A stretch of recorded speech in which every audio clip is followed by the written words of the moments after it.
Hi friends, మనం ఈ సెషన్లో మ్యూచువల్ ఫండ్స్ సంబంధించి ఒక ఇంపార్టెంట్ కాన్సెప్ట్ని డిస్కస్ చేద్దాం. Step investments. ఈ స్టెప్ ఇన్వెస్ట్మెంట్ కాన్సెప్ట్ యూజ్ చేసుకుని మన వెల్త్ క్రియేషన్ని స్పీడప్ ఎలా చేసుకోవచ్చు అన్నది డీటెయిల్గా డిస్కస్ చేద్దాం. నేను కాన్సెప్ట్ ఒకటే డిస్కస్ చేయటం లేదు. లాస్ట్ 5 years నుంచి ఒక రియల్ ఇన్వెస్టర్ ఇన్వెస్ట్ చేసిన పోర్ట్ఫోలియో డేటా తీసుకొని ఆయనకి స్టెప్ ఇన్వెస్ట్మెంట్స్ ఎలా అప్లై చేసాం, స్టెప్ ఇన్వెస్ట్మెంట్స్ అప్లై చేయటం వల్ల ఎడిషనల్గా ఎంత రిటర్న్స్ వర్కౌట్ అయినాయి ఆయనకి, ఇవన్నీ కూడా ప్రాక్టికల్గా రియల్ ఎగ్జాంపుల్తో డిస్కస్ చేద్దాం. స్టెప్ ఇన్వెస్ట్మెంట్ కాన్సెప్ట్ ఏంటంటే, జనరల్గా మనం మ్యూచువల్ ఫండ్స్లో ఎస్ఐపి ద్వారా ఇన్వెస్ట్ చేస్తుంటాం. ఒక 5,000 కానీ 10,000 కానీ ఎవ్రీ మంత్ ఇన్వెస్ట్ చేస్తుంటాం. సో దానికి ఎడిషనల్గా ఎవ్రీ ఇయర్ ఒక 5% కానీ ఒక 10% కానీ పర్సంటేజ్ టర్మ్స్లో కావచ్చు, లేకుంటే ఫిక్స్డ్గా ఒక 1,000 or 2,000 మనం పెంచుతూ వెళ్ళామనుకోండి మన ఎస్ఐపి అమౌంట్ని, దాన్నే స్టెప్ ఇన్వెస్ట్మెంట్స్ అంటాం, ఆర్ స్టెప్ ఎస్ఐపి అంటాం. మరి ఇన్వెస్ట్మెంట్ స్టెప్ ఎప్పుడు చేయాలి? మనకి ఇయర్లీ ఎప్పుడైతే శాలరీ ఇంక్రిమెంట్ వస్తుందో అప్పటి నుంచి మనం స్టార్ట్ చేసుకోవచ్చు. అదే బిజినెస్ చేసేవాళ్ళనుకోండి, ఇయర్ స్టార్టింగ్ నుంచి కానీ జనవరి నుంచి కానీ, ఆర్ఎల్స్ ఫైనాన్షియల్ ఇయర్ స్టార్టింగ్ ఏప్రిల్ నుంచి కానీ పెంచుకోవచ్చు. ఈ స్టెప్ ఎస్ఐపిని ముందుగా నేను మీకు ఎక్సెల్ ఎక్స్ప్లెయిన్ చేస్తాను. ఒక ఎగ్జాంపుల్, ఒక 10,000 ఎగ్జాంపుల్ తీసుకుని తర్వాత మనం రియల్ కేస్ స్టడీ కూడా చూద్దాం. ఈ ఎక్సెల్లో మీరు చూసినట్టయితే ఇది స్టెప్ ఎస్ఐపి క్యాలిక్యులేట్ చేయడానికి డిజైన్ చేసిన ఎక్సెల్. సో ముందుగా మనం నార్మల్ ఎస్ఐపి ఒక 10,000 రూపీస్ ఒక కొంత పీరియడ్ పాటు మనం కంటిన్యూ చేసినట్టయితే ఎంత రిటర్న్స్ వర్కౌట్ అవుతాయో చూద్దాం. ఫర్ ఎగ్జాంపుల్ నెక్స్ట్ 30 years పాటు మనం చూద్దాం. సో 2033కి 10 years అవుతాయి, 43కి 20 years అవుతాయి, 53కి అంటే ఒక 30 years ఏజ్ ఉన్న వాళ్ళు ఇన్వెస్ట్ చేసినట్టయితే 10,000 రూపీస్ మంత్లీ ఒక 7 crore జనరేట్ చేసుకునే అవకాశం ఉంటుంది. 6.92 crore. It is very very good amount. Okay, but దీనికి జస్ట్ మనం ఒక 1,000 రూపీస్ అడిషనల్గా యాడ్ చేసినట్టయితే మనకి రిటర్న్స్లో ఎంత డిఫరెన్స్ వస్తాయో చూద్దాం. అంటే 1,000 రూపీస్ ఎవ్రీ ఇయర్ మనం 2024లో 10,000 ఇన్వెస్ట్ చేస్తాము, 2025 నుంచి 1,000 యాడ్ చేస్తాం, 26లో 1,000, 27లో 1,000. ఇది ఫిక్స్డ్ అమౌంట్ యాడ్ చేసే మెథడ్. పర్సంటేజ్ పరంగా కూడా యాడ్ చేయొచ్చు, అది కొంచెం కాంప్లికేటెడ్.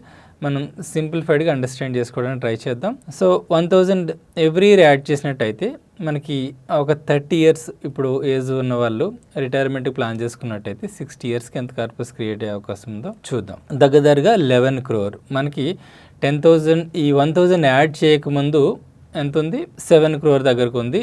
ఈ 1,000 జస్ట్ 1,000 అడిషనల్ ఇన్వెస్ట్మెంట్ యాడ్ చేయడం ద్వారా మనం ఎడిషనల్గా 4 crores ఎక్స్ట్రా కార్పస్ క్రియేట్ చేసుకునే అవకాశం ఉంటుంది. సో ఇది benefit of the step investment. ఈ అమౌంట్ ఎక్కువేమీ కాదు. సో ఎందుకంటే మనకి ఇయర్లీ శాలరీ పెరుగుతుంటుంది కాబట్టి దాంతోపాటు మనం 1,000 అడిషనల్గా యాడ్ చేసుకోవడం పెద్ద కష్టమేం కాదు. సో ఇది step investment or step SIP concept. Again మనం ప్రాక్టికల్ ఎగ్జాంపుల్ ఇంకొంచెం డీటెయిల్గా ప్రాక్టికల్ ఎగ్జాంపుల్లో డిస్కస్ చేద్దాం. ఇప్పుడు రియల్ కేస్ స్టడీ చూద్దాం. నేను పోర్ట్ఫోలియో మేనేజ్ చేస్తున్న one of the client mister Raj, ఆయన పోర్ట్ఫోలియోలో స్టెప్ ఇన్వెస్ట్మెంట్స్ అప్లై చేసాం. సో దాన్ని చూద్దాం. దానికి వెళ్ళే ముందు ఒక 2 doubts గురించి డిస్కస్ చేద్దాం. జనరల్గా ఈ కాన్సెప్ట్ చెప్పిన తర్వాత నాకు కామెంట్స్లో కనిపించే డౌట్స్ కొన్ని డిస్కస్ చేస్తాను. ఫస్ట్ డౌట్ వచ్చేసి, మనం ఏదైతే ఆల్రెడీ మనం థియరిటికల్గా చెప్పుకున్న కాన్సెప్ట్ ఏదైతే ఉందో 10,000 దగ్గర స్టార్ట్ చేసాం. 30 years పాటు అంటే లాస్ట్ ఇయర్కి వెళ్ళేసరికి అది 39,000 or 40,000 అయ్యింది. సో జనరల్గా మనం ఇనీషియల్గా 10,000 ఓకే అనిపిస్తుంది, కానీ లాస్ట్ నెంబర్ చూసేసరికి చాలా ఎక్కువ అనిపిస్తుంది.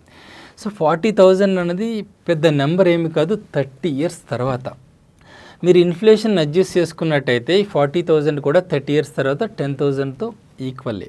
ఈ పర్టికులర్ క్లయింటే మన ఎగ్జాంపుల్గా తీసుకున్న క్లయింట్ ఏదైతే ఉందో ఇప్పుడు తను 15,000తో స్టార్ట్ చేశాడు 5 years బ్యాక్. అప్పుడు తన శాలరీ 1 lakh ఉండేది.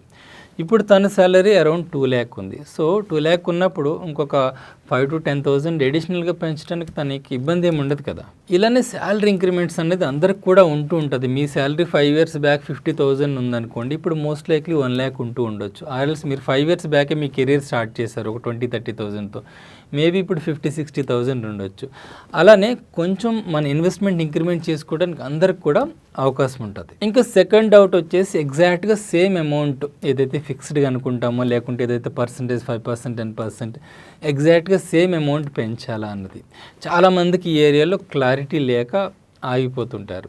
సో ఎగ్జాక్ట్గా సేమ్ అమౌంట్ ఏమి పెంచనవసరం ఉండదు. మన సిచ్యువేషన్కి అనుగుణంగా మనం కస్టమైజ్ చేసుకోవచ్చు. నెక్స్ట్ ఇయర్ 1000 పెంచవచ్చు. ఆ పే ఇయర్ మనకి శాలరీ బాగా పెరిగింది అనుకోండి 2000 పెంచండి. ఆర్ఎల్స్ ఒక ఇయర్ గ్యాప్ ఇచ్చేసిన తర్వాత ఇయర్లో దీన్ని కాంపన్సేట్ చేయండి. ఆ విధంగా మనం కస్టమైజ్ చేసుకోవచ్చు. But all together step up SIP చేయకుండా మట్టుకు వదిలేయకండి. సో ఇప్పుడు రియల్ కేస్ స్టడీలోకి వెళ్ళిపోదాం. సో ఈ పోర్టల్ వచ్చేసి నా clients data mutual fund portfolios చూసుకోవడానికి వాళ్ళకి ఇస్తామన్నమాట. సో మిస్టర్ రాజ్ తిను వచ్చేసి ఇప్పటివరకు బ్రీఫ్గా తిన ఇన్వెస్ట్మెంట్ డీటెయిల్స్ చూద్దాం ముందుగా. తర్వాత ఏదైతే స్టెప్ అప్ ఇన్వెస్ట్మెంట్ ఎలా చేస్తామనేది డిస్కస్ చేద్దాం. అలానే దానివల్ల అడిషనల్గా వచ్చిన రిటర్న్స్ ఎంత వర్కౌట్ అయ్యేది కూడా డిస్కస్ చేద్దాం. సో టోటల్ ఇన్వెస్ట్మెంట్ ఇప్పటివరకు తిన చేసింది 16,32,000. ఓకే, దీని valuation market as an today ఈరోజు 30th Jan 2024 29,27,000 ఉంది. అంటే దీనికి వచ్చిన టోటల్ గెయిన్ వచ్చేసి ఒక 6,000 తక్కువ 13 lakhs. సో ఇన్వెస్ట్ చేసిన 16 lakhs మీద 13 lakhs గెయిన్ వచ్చింది. దీనికి సిఏజీ రిటర్న్ వర్కౌట్ అయింది వచ్చేసి 23.6%. ఇది total investment valuation as on today. So ఇది వచ్చిన 12,94,000 ఆర్ 13 lakhs గెయిన్ 23. ఇది సిఏజీఆర్ రిటర్న్స్. ఇవి ఇండివిజువల్ ఫండ్ వైజ్ రిటర్న్స్. ఈ ఫండ్స్ అన్నీ కూడా ఇంత లిస్ట్ ఏంటంటే ఇవి డూప్లికేట్ ఉంటాయి. అంటే సేమ్ ఫండ్ స్టెప్అప్ చేసినప్పుడు ఇంకొక రో క్రియేట్ అవుతుంటుంది. సో ఇన్ని నెంబర్ ఆఫ్ ఫండ్స్ అయితే కాదు. సో ఇంకా తిను ఎస్ఐపి లిస్ట్ గురించి చూద్దాం. సో ఇప్పుడు తిన ఎస్ఐపిస్ ఎన్నో చూద్దాం. ప్రజెంట్ ఎస్ఐపిస్ వచ్చేసి తినవి 22,000 ఉన్నాయి. బట్ ఇనీషియల్గా తిను 2019లో స్టార్ట్ చేశాడనమాట. 2019లో అరౌండ్ 15,000 స్టార్ట్ చేశాడు. ఓకే, తర్వాత 2020 మీరు ఇక్కడ చూడొచ్చు, ఇక్కడ ఒక 2,000 యాడ్ చేశాడు నెక్స్ట్ ఇయర్లో. ఓకే, తర్వాత 21లో ఇక్కడ ఒక 3,000 యాడ్ చేశాడు. ఇది ఒక 2, ఇది ఒక 3, 5,000 యాడ్ అయింది. అగైన్ 23లో ఇక్కడ ఒక 2,000 యాడ్ చేశాడు. అంటే 7,000 అడిషనల్గా యాడ్ చేశాడు. సో ఇనీషియల్గా ఇతను స్టార్ట్ చేసింది 15,000తో. సో ఈ విధంగా ఆల్రెడీ నేను చెప్పినట్టుగానే ఎగ్జాక్ట్గా same percentage or same amount every year increase చేయాలని ఏం లేదు. మన కన్వీనియంట్ బేస్ చేసుకొని ఎంతో కొంత ఎవ్రీ ఇయర్ మనం ఇంక్రీజ్ చేయగలిగితే బెటర్గా ఉంటుంది. సో ఇప్పుడు ఈ రిటర్న్స్ని మనం డౌన్లోడ్ చేసుకొని 2019లో ఏవైతే స్టార్ట్ అయిన ఎస్ఐపిస్ అవి మట్టుకి అవి ఉంచేసి వేరే డిలీట్ చేసి ఎంత డిఫరెన్స్ ఉంది. ఇప్పుడు మనం ఆల్రెడీ చూసాం కదా, టోటల్ ఇన్వెస్ట్మెంట్ 16,32,000 ఉంది, 29,27 ఏమో యాక్చువల్ వాల్యుయేషన్ ఉంది. ఓకే, సో దీనిలోంచి మనం అడిషనల్గా ఇన్వెస్ట్ చేసింది ఎలిమినేట్ చేసి సో దట్ ఎంత డిఫరెన్స్ క్రియేట్ అయింది అనేది చూద్దాం. నేను డౌన్లోడ్ చేస్తున్నది. సో మీరు డౌన్లోడ్ అయిన రిపోర్టు చూడొచ్చు. సో ఈ రిపోర్ట్ నుంచి నేను ఏదైతే 2019లో కాకుండా వేరే టైంలో ఇన్వెస్ట్ చేసిన రోస్ ఏవైతే ఉన్నాయో అవన్నీ డిలీట్ చేస్తున్నా. సో ఈ వాల్యూస్ ఏవైతే ఉన్నాయో ఇది జస్ట్ 2019లో స్టార్ట్ చేసిన ఇన్వెస్ట్మెంట్స్. సో టోటల్ ఇన్వెస్ట్మెంట్ వచ్చేసింది అరౌండ్ 10 lakhs అయి ఉండేది. ఓకే, దాని వాల్యుయేషన్ ఇప్పుడు అరౌండ్ 18 lakhs అయి ఉండేది. So around like 8 lakhs or 7.80,000 profit వచ్చి ఉండేది. ఏదైతే ఇప్పుడు మనం ఇక్కడ 13 lakhs ఉందో, అంటే 8 lakhs నుంచి 13 lakhs తీసేసినట్టయితే దగ్గరగా 5 lakhs అడిషనల్గా ఏదైతే ఫ్రెష్ ఇన్వెస్ట్మెంట్ చేశాడో దీని స్టెప్అప్ ఇన్వెస్ట్మెంట్స్ ద్వారా దాని నుంచి క్రియేట్ అయింది. సో ఇప్పటి వరకు దీని లాస్ట్ 5 years నుంచి ఇన్వెస్ట్ చేస్తున్న రియల్ ఇన్వెస్ట్మెంట్స్ ఏదైతే ఉందో మనం దాన్ని చూసాం కదా. అలానే ఈ పోర్ట్ఫోలియో క్రియేట్ చేసింది దీనికి తిన రిటైర్మెంట్ కార్పస్కి. సో ఇందులో నెక్స్ట్ ఇప్పుడు 24లో ఉన్నాం కదా, 24లో ఇప్పుడు ఈయన 22,000 ఇన్వెస్ట్ చేస్తున్నాడు, రైట్. సో నేను ఎక్సెల్లో వేసుకొని నెక్స్ట్ 20 years, ఆయన ఏజ్ ఇప్పుడు 40 years, సో తను నెక్స్ట్ 20 years కూడా ఇన్వెస్ట్ చేస్తాడు. ఇలానే స్టెప్అప్ చేస్తూ ఫర్ ఎగ్జాంపుల్ 1,000 స్టెప్అప్ చేస్తాడు అనుకుందాం. తన కరెంట్ వాల్యూని కూడా నేను తీసుకుంటున్నా, తన కరెంట్ పోర్ట్ఫోలియోని కూడా తీసుకొని నెక్స్ట్ 20 yearsలో దీనికి ఎంత కార్పస్ క్రియేట్ అవుతుందో చెక్ చేద్దాం. సో ఇది వచ్చేసి ప్రజెంట్ వాల్యూ అనమాట, దీన్ని నెగిటివ్లో తీసుకోవాలి. సో నేను ఏదైతే ఈ కరెంట్ వాల్యుయేషన్ ఉందో 29 lakhs అది తీసుకున్నాను. అలానే ఇప్పుడు తను ఇన్వెస్ట్ చేసిన 22,000 తీసుకున్నా. నెక్స్ట్ ఇయర్ నుంచి ఇంకొక 1,000 యాడ్ చేస్తాడని అజ్యూమ్ చేసుకుని మనం కింద చూద్దాం. 1 CRకి తిను ఎప్పుడు రీచ్ అవుతాడు మనం చూసినట్టయితే 2029 కల్లా 1 CRకి తిను రీచ్ అవుతాడు. సో ఇదే ఇన్వెస్ట్మెంట్ కంటిన్యూ చేసినట్టయితే ఈ 1000 స్టెప్ అప్ యాడ్ చేసుకుంటూ అంటే నెక్స్ట్ 6 ఇయర్స్లో 1 CRకి తిను రీచ్ అయ్యే అవకాశం మోస్ట్ లైక్లీ ఉంది. మనం జస్ట్ 15% రిటర్న్ ఎక్స్పెక్ట్ చేస్తున్నాం ఫ్యూచర్లో వచ్చే రిటర్న్స్ని, తనకు వర్కౌట్ అయిన రిటర్న్ కాకుండా. అలానే నెక్స్ట్ 10 ఇయర్స్కి దగ్గరగా 2 CR రీచ్ అయ్యే అవకాశం ఉంది ఇప్పటి నుంచి నెక్స్ట్ 10 ఇయర్స్లో. సో తన రిటైర్మెంట్ ఇంకా తన ఏజ్ 40 కాబట్టి మనం నెక్స్ట్ 30 ఇయర్స్ చూడలేము, నెక్స్ట్ 20 ఇయర్స్ మాత్రమే చూడగలం. సో నేను ఇక్కడతో స్టాప్ చేస్తున్నాను. ఇది ఇంచుమించు 10 CR 9.83 9 crore 83 lakhs రీచ్ అయ్యే అవకాశం ఉంది 2043కి. దీనికి వర్కౌట్ అయిన రిటర్న్ మనం 23.6 అనుకున్నాం కదా ఇప్పుడు లాస్ట్ 5 ఇయర్స్ నుంచి. సో అదే రిటర్న్ మనం ఇక్కడ వేసుకున్నట్టయితే 15% ప్లేస్లో ఎంత దీనికి వర్కౌట్ అవుద్ది అన్నది మనం చూద్దాం. ఈ కంపారిజన్ జస్ట్ మీకు ప్రాపర్గా మనం ప్లాన్ చేసుకుని ఇన్వెస్ట్ చేసినట్టయితే కొంచెం ఎడిషనల్ రిటర్న్ మార్కెట్ రిటర్న్ కంటే కూడా కొంచెం ఎడిషనల్ రిటర్న్ జనరేట్ చేసినట్టయితే మనకి ఎంత డిఫరెన్స్ క్రియేట్ అయ్యే అవకాశం ఉంటుంది మన పోర్ట్ఫోలియో అన్నది చెక్ చేసుకోవడం కోసం మాత్రమే 23 or 24% వర్కౌట్ అవుద్దని అయితే నేనైతే చెప్పను. 15% రీజనబుల్గా వర్కౌట్ అయ్యే అవకాశం ఉంటుంది. బట్ ఎనీవే నేను 23%కి చేంజ్ చేసి మీకు ఒకసారి చూపిస్తున్నాను. సో 23%కి చేంజ్ చేసినట్టయితే ఇమాజిన్ తను 10 CR అనుకున్న ప్లేస్లో 2043కి నెక్స్ట్ 20 ఇయర్స్లో 40 CR రీచ్ అయ్యే అవకాశం ఉంది.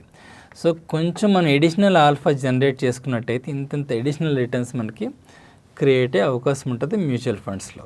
ఎనీవే 15% నుంచి కూడా మనకి చాలా మంచి రిటర్న్సే వర్కౌట్ అవుతాయి. ఇప్పుడు ఏదైతే రాజ్ ఎగ్జాంపుల్ మనం డిస్కస్ చేస్తామో ఆల్రెడీ జనరేట్ అయిన return next 20 years 15% return work out అయినట్టయితే తనకి 10 CR దగ్గరికి క్రియేట్ అవుద్దని అనుకున్నాం, రైట్?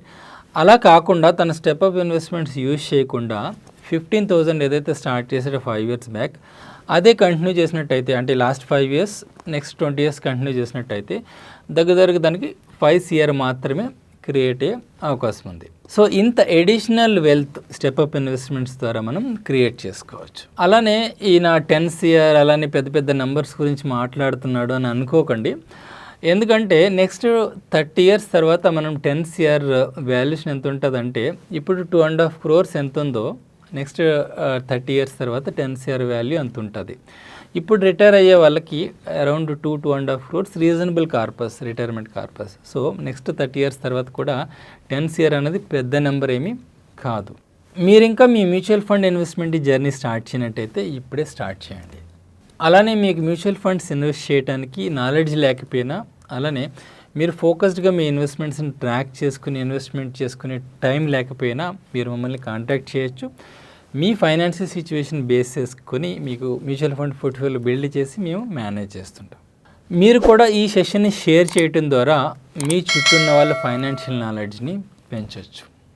ఇంకొక యూజ్ఫుల్ సెషన్తో మళ్ళీ కలుద్దాం. Thank you friends.